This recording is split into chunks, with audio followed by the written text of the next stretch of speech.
नमस्कार मेरे प्यारे साथियों। सेक्स अत्याचार को रोकने के लिए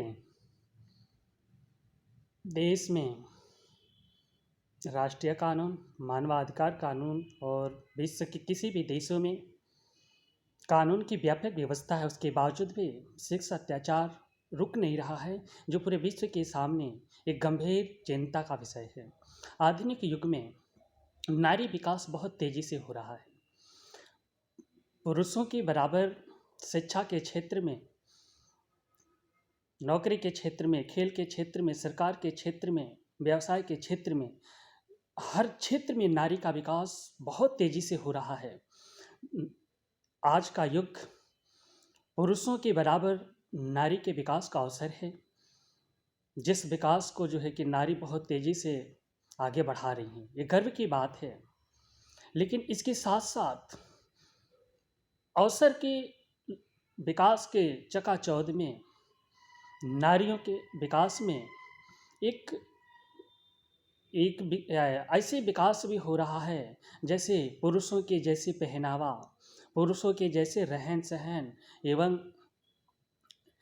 एवं लोक लाज की मर्यादा से मुक्त होते हुए नारी अपने जीवन यापन कर रही हैं, जिससे उनकी जो नारीत्व का पहचान है, जो नारी होने का जो गर्व है, उसका पतन भी हो रहा है।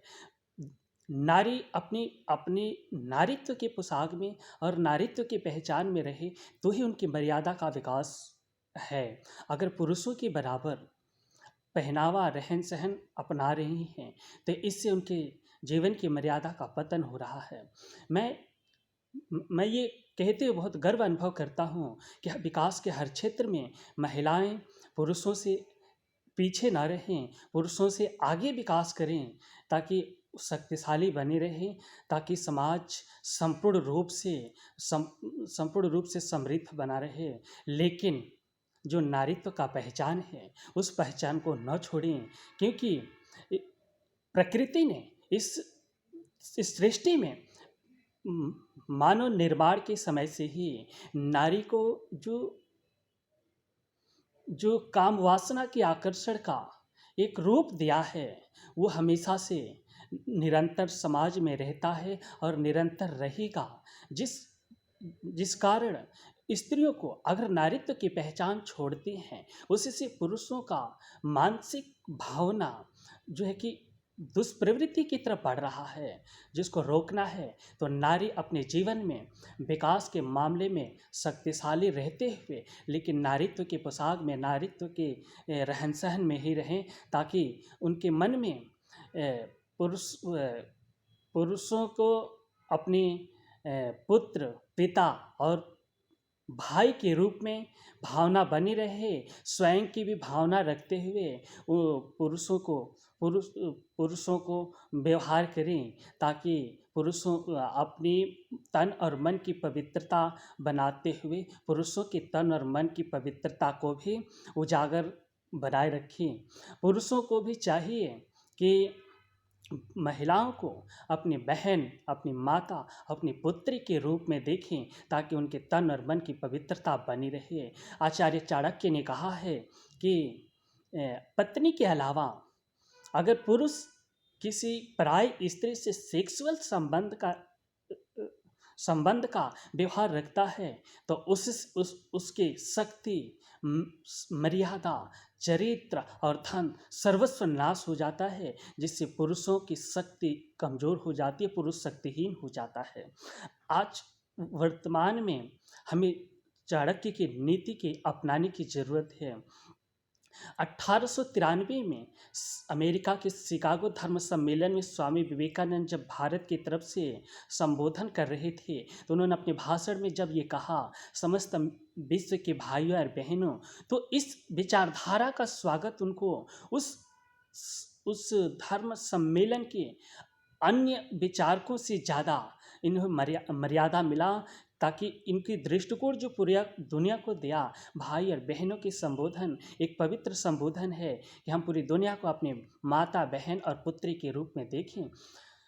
आज उनसे उनके विचारों से प्रभावित होकर उसी सम्मेलन में, उसी शिकागो धर्म सम्मेलन में एक विदेशी महिला ने विवेकानंद से कहा कि स्वामी, आपसे मैं प्रसन्न होकर मैं आपसे विवाह करना चाहती हूँ। तो विवेकानंद जी पूछे, आप ऐसा क्यों चाहते हैं? मेरी इच्छा नहीं है कि आपसे विवाह करूं। तो उस महिला ने कहा, मैं चाहती हूँ कि आपसे विवाह करके आपके जैसे पुत्र को जन्म दूं। तब स्वामी विवेकानंद जी ने कहा कि मैं आपका पुत्र बन जाता हूँ, आपको बिना विवाह का ही मेरे जैसा संतान मिल जाएगा। तब उस महिला ने कहा, आप तो महान हैं। उस विचारों की मर्यादा हमें अपने अपने अपने मस्तिष्क में भी अपनाने की ज़रूरत है। ये भारत की भूमि सदियों से जो है कि इस गौरव को समेटा हुआ है। हम जानते हैं कि इस धरती पे कृष्ण और द्रौपदी की जो चीरहरण की कहानी है, हम सभी को ये सीख देता है कि जो कि द्रौपदी की चीरहरण के समय कृष्ण भगवान ने उनके लाज को बचाया। उसके पीछे प्रमाणित बात कही जाती है, जिसका अध्ययन तो मैं नहीं किया, लेकिन व्यवहारिक स्तर से इस बात को कह रहा हूँ कि द्रौपदी अपने अपने अपने शरीर के वस्त्र से पूर्व के समय में श्री कृष्ण को एक छोटा सा टुकड़ा उनकी उनके कटे हुए चोट पर बांध करके एक बहन का रिश्ता बनाया, जो कितना पवित्र हुआ कि एक छोटे से टुकड़े से, एक छोटे से जो है कि राखी के धागे का जो बंधन होता है, एक भाई बहन का रिश्ता बनाता है, जो कितना पवित्र है कि व्यवहारिक स्तर से भी हम किसी को अपनी बहन बना लें तो कितना पवित्र रिश्ता कहलाता है। एक बड़े से बड़े द्रौपदी चीरहरण का जो इतिहास हमारे देश में है, वो पूरी पूरी दुनिया को एक प्रमाणित करता है कि पवित्र व्यवहार से बड़े संकट को भी टाला जा सकता है।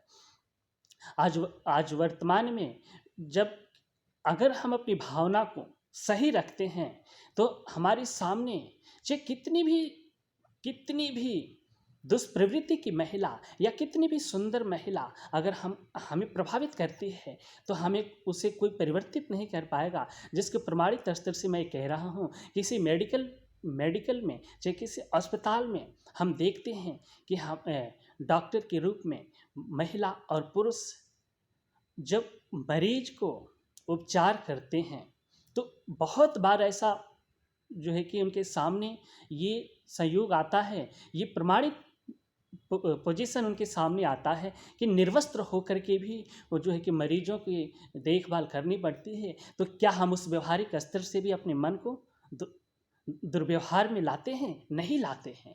तो अगर मन को हम नियंत्रित रखें तो हमारा रिश्ता कभी बुरा नहीं होगा। तो ज़रूरत है जो है कि पुरुषों को अपने तन और मन को पवित्र रखने की और देश अपनी पत्नी के अलावा किसी और के साथ सेक्स संबंध न रखें, ताकि कौटिल्य की विचारधारा, स्वामी विवेकानंद की विचारधारा हमारे जीवन को जो है कि पवित्र बनाए रखे और देश का गौरव बना रहे।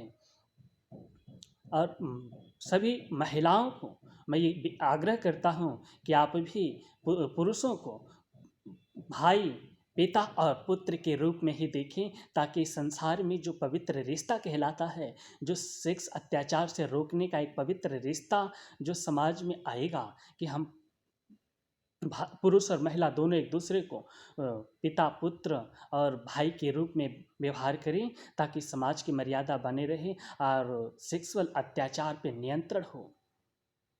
जय भीम, जय भारत।